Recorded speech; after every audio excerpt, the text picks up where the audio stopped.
Hey guys, welcome to achieve everything. ఈరోజు నేను రథసప్తమి కోసం ముగ్గు అనేది వేసుకుంటున్నానండి. రథసప్తమి రేపు అంటే ఈరోజు ముందు రోజు మాత్రమే నేను వేసేసుకుంటున్నాను. చాలా సింపుల్గా, ఎటువంటి హడావిడి లేకుండా. ఇక్కడ నేను బియ్యపు పిండితో అయితే ముగ్గును వేసుకుంటున్నాను కాబట్టి ఈ విధంగా వస్తుందేమో. మరి నేనైతే ఎటువంటి కలర్స్ అయితే యూజ్ చేయట్లేదు. పసుపు కుంకుమ వేసుకొని జస్ట్ సింపుల్గా అయితే చాలా తొందరగా అయితే పని అయిపోయేటట్టుగా, తొందరగా ముగ్గు అనేది అయిపోయేటట్టుగా అయితే పెట్టేసుకుంటున్నాను. మరి మీకు నేను వేసుకునే ముగ్గు నచ్చిందా? నచ్చి ఉంటే మీరు కూడా ఒకసారి ట్రై చేయండి. చాలా సింపుల్గా అయితే వేసేసుకోవచ్చు. రథసప్తమి రోజున తులసి మొక్క ముందైతే నేను రథం ముగ్గు అనేది వేసుకుంటున్నాను.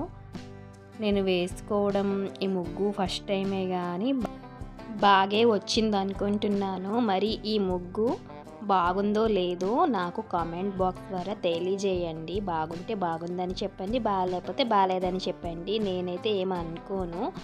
ఎందుకు అంటే బాగాలేదు అని చెప్తే మనం ఇంకొంచెం ఇంప్రూవ్మెంట్ చేసుకోవచ్చు. బాగుంది అని చెప్తే కొంచెం హ్యాపీ ఫీల్ అవుతాం అనమాట. మీకు బాగుంటే బాగుందనే చెప్పండి, లేదంటే లేదని చెప్పేసేయండి. నేనైతే చాలా సింపుల్గా, చాలా తక్కువ టైంలో అయితే వేసేసుకున్నాను అనమాట. ఎక్కువ టైం పెద్ద పెద్ద ముగ్గులు పెట్టుకునే ఓపిక అయితే నాకు లేదు. సింపుల్గా ఇలాంటి చిన్న చిన్న ముగ్గులు అయితే పెట్టేసుకుంటాను. ఈ ముగ్గు రథసప్తమి రోజున తులసి మొక్క దగ్గర పెట్టేసుకొని మనం సూర్యభగవానుడికి పూజ చేసుకుంటాం కదా, అందుకని చెప్పి తులసి మొక్క దగ్గర అయితే ముగ్గు అనేది వేసుకుంటున్నాను.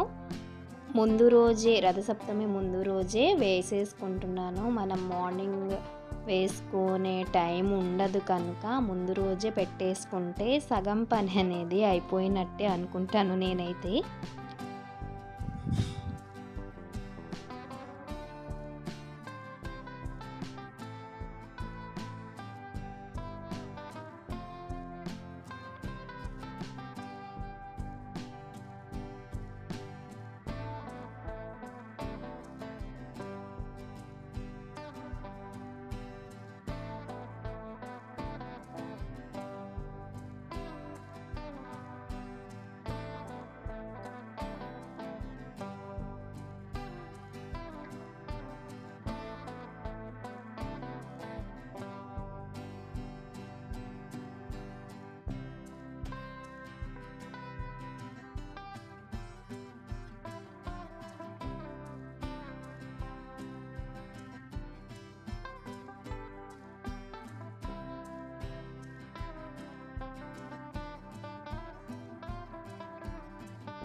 సూర్యుడి రథం అయితే రెడీ చేసేసానండి.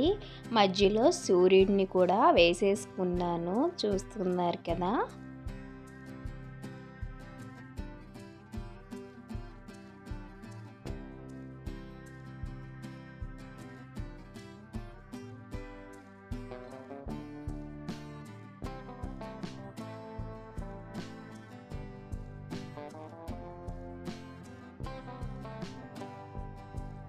ఫైనల్గా అయితే ముగ్గు అనేది ఫినిష్ అయిపోయింది. దీనిపైన కొంచెం పసుపు కుంకుమతో కొంచెం డెకరేట్ అనేది చేసేసుకున్నాను. మరి ఈ వీడియో మీకు నచ్చినట్లయితే లైక్ చేయండి, షేర్ చేయండి, సబ్స్క్రైబ్ చేసుకోండి.